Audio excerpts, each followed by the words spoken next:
to one wedding at a time. So what is Mitt Romney really trying to tell us? Joining us again this week, all week, we have Tonya Reiman with us. She's a body language expert. Guys, run the tape of Mitt Romney stumbling at the last presidential, the GOP debate. Take a listen. Did Governor Perry say something that wasn't true? I'm not sure exactly what he's saying. I don't support any particular program that he's describing.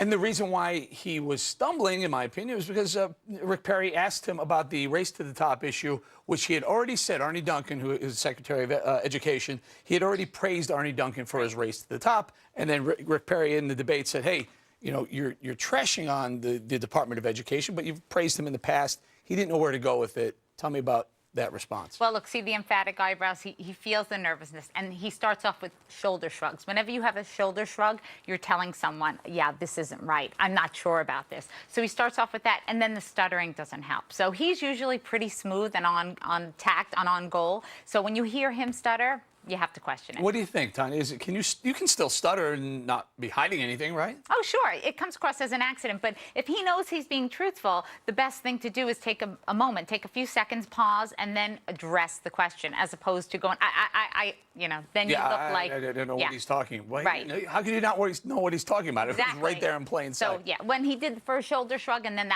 I went, red flag. Okay. How about the next one? Romney being heckled at I believe this was Iowa, as they kicked off the GOP, the whole race for the GOP nomination. I'm glad you're on Social Security. Hold on just a moment. Hold on just a moment. Hold on just a moment. You know what? Well, I get a chance. I can let you speak in a moment. You came here to listen to the people. No. I came here to speak, and you'll get to ask a question. Hold on a second. Now, a lot of people said the answer that came after that was good, but tell me about that little interchange there. That was powerful. I'll tell you why. What he tries to do there is, it's called a false dominance cue. So he tries to keep control, and he does that by pushing his hand out, palm down, aggressive, and then the third time he says, hold on just a second. Now he's did raise yelling. his voice too, right? Yeah. So you hear the volume goes up, and he speaks faster, which is an indicator of anger. Now here, if you're looking at him, he has this dominance cue where he tries to make himself bigger by putting his arm like this. And whenever we do this, what we're trying to do is intimidate others by saying, hey, I'm bigger than you. You know, I can take this.